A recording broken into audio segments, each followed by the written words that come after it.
وبعدين قلت لحماية: ما خلاص كفاية كده، هو انت ما زهقتش من الموضوع ده؟ لكن هو عمل نفسه انه مش سامعني وفضل مكمل معايا. هو الموضوع حصل مرة واتنين وتلاتة لحد ما قعدنا مع بعض حوالي ساعتين، بس هو بصراحة يعني كان أجمد من جوزي خالص. هو ساعتها عرفت الفرق، وعرفت ان يعني حماية كان قوي وعوضني عن حاجات كتير ناقصاني. اي نعم جوزي كويس، لكن يعني برضو حماية احسن واحلى، كان حاجة تانية خالص، طول بعرض. والموضوع عنده مش قادرة اقول لكم كان عامل ازاي. هو زي ما حكيت لكم في الاول، انا وهو قعدنا نعمل الموضوع ده حوالي ساعتين، وكنت مبسوطة اوي ساعتها. وكل ما الموضوع يتكرر انا كنت بكون مبسوطة، وكنت بقوله: انت عارف الموضوع ده بيحصل ليه؟ علشان دايما انا وانت لوحدنا، ودايما بنحب بعض. بس تفتكر لما ابنك يرجع من السفر احنا هنعمل ايه؟ يعني يا ترى هنعرف نعمل الموضوع تاني ولا ايه؟ قال ما تشغليش دماغك وسيب الموضوع ده عليا انا، هو لما يرجع من السفر انا هعرف اتصرف. قلت له ماشي، لغاية لما حصلت الحاجة اللي ما توقعتش ان هي ممكن في الايام تحصل، الحاجة اللي غيرت كل حاجة بيني وبين حماية، حاجة ما توقعتهاش خالص ولا عمرها جت في دماغي. ازيكم عاملين ايه؟ يا رب تكونوا بخير. هحكي لكم حكاية النهاردة، ولو عجبتكم ما تنسوش اللايك والاشتراك. ويلا بينا نبدأ في حكاية النهاردة. انا اسمي سماح وعندي 25 سنة، ولسه متجوزة من قريب، عروسة يعني، وعايشة مع جوزي وحماية وحماتي. جوزي بيضطر يسافر للقاهرة كل فترة علشان شغله، وانا بفضل قاعدة مع حماية وحماتي. هما كبار في السن، معديين ال60 سنة. احنا كنا عايشين عادي والدنيا تمام، لغاية لما حصلت حاجة وغيرت حاجات كتير، وهي حماتي توفت. وبعدها جوزي ساب شغله ونزل علشان ياخد عزا، وبعد كده فضل قاعد طول فترة العزا معانا، وبعدين اضطر يرجع لشغله تاني. وبعدها بقى يسافر لشغله ويجي اجازات يقعد معانا. وبعدها فضلت عايشة انا وحماية في البيت، بس حماية دايما بيكون قاعد في اوضته وقافل على نفسه، زي ما يكون حزين على وفاة مراته. ما بيخرجش من اوضته الا قليل خالص، يعني ممكن على قد الاكل وخلاص. لحد ما في مرة من المرات انا كنت رايحة علشان اوديله صينية الاكل، كنت ماسكة صينية الأكل ودخلت على عنده الشقة على طول. هو بيكون سايب باب الشقة مفتوح علشان لما اروح اوديله الأكل. دخلت كده على جوه على طول من غير ما اخبط، ولما قربت عند باب الأوضة بتاعته مش عارفة ايه اللي خلاني رحت بالراحة كده ومن غير ما اتكلم علشان اشوفه بيعمل ايه. هو كان باب الأوضة بتاعته موارب. المهم ان انا قربت من الباب ومن غير ما اتكلم ووقفت كده من بعيد، ولقيته فاتح التليفون وقاعد.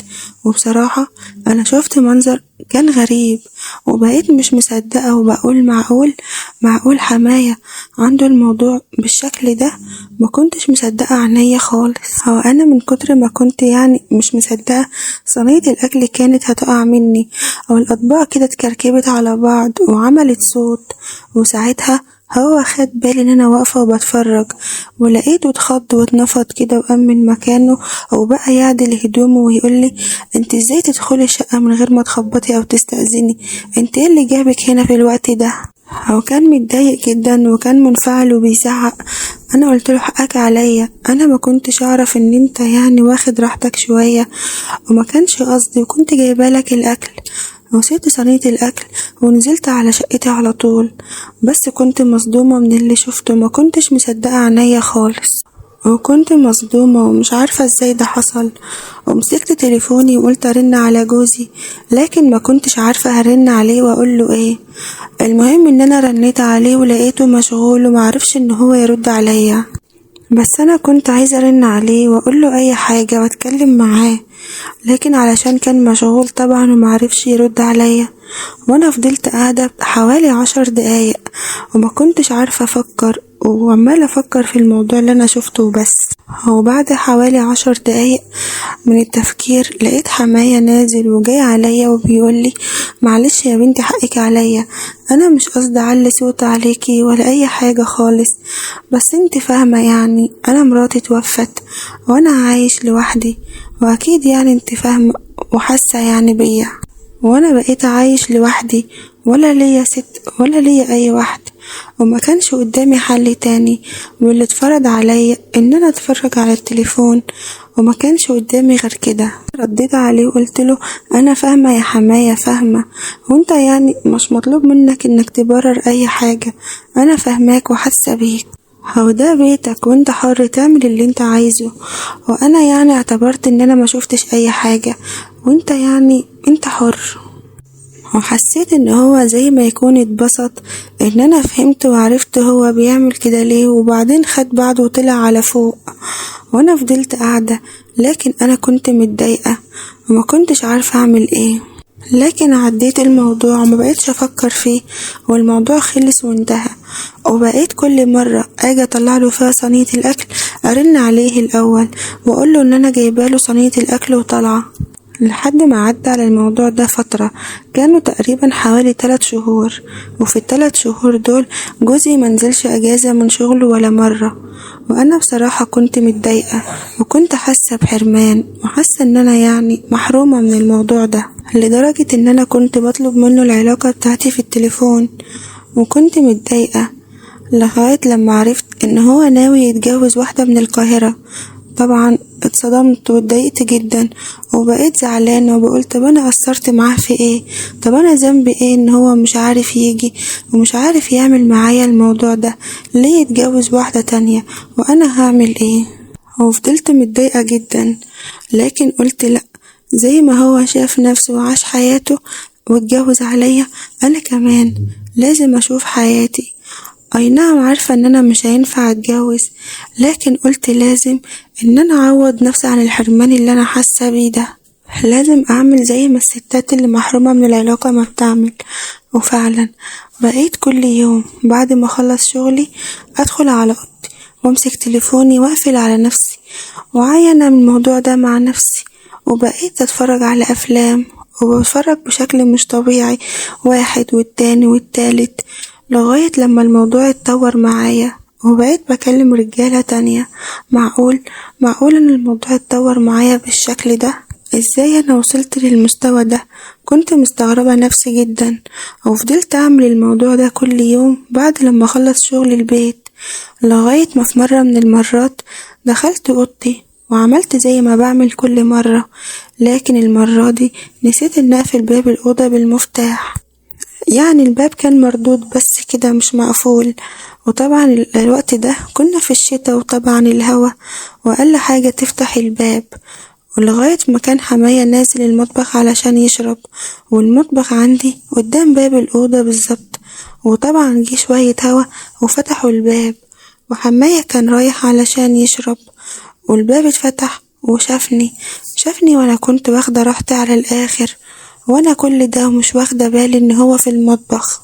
المنظر هو ما كانش قادر يستوعبه خالص، وفضل واقف يتفرج، وكل ده وانا مش واخدة بالي منه خالص، لغاية بقى ما خلصت الموضوع، وكنت يعني جسمي همدان ومحتاجة ان انا انام، ولسه بقفل التليفون وبعدل نفسي علشان انام، لقيته واقف عند الباب وبيتفرج.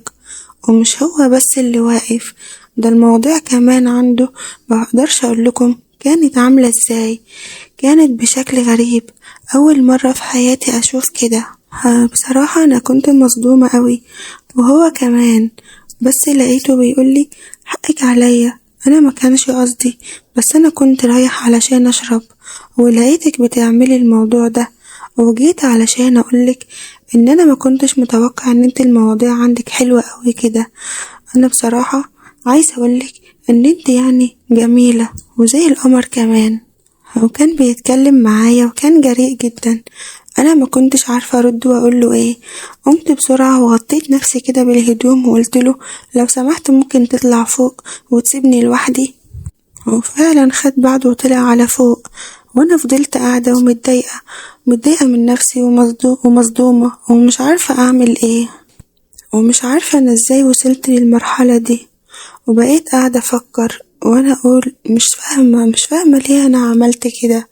ومن التعب نمت، وتاني يوم صحيت وسمعت باب الأوضة بتاعتي بيخبط. أنا كنت عارفة إن هو اللي بيخبط عليا.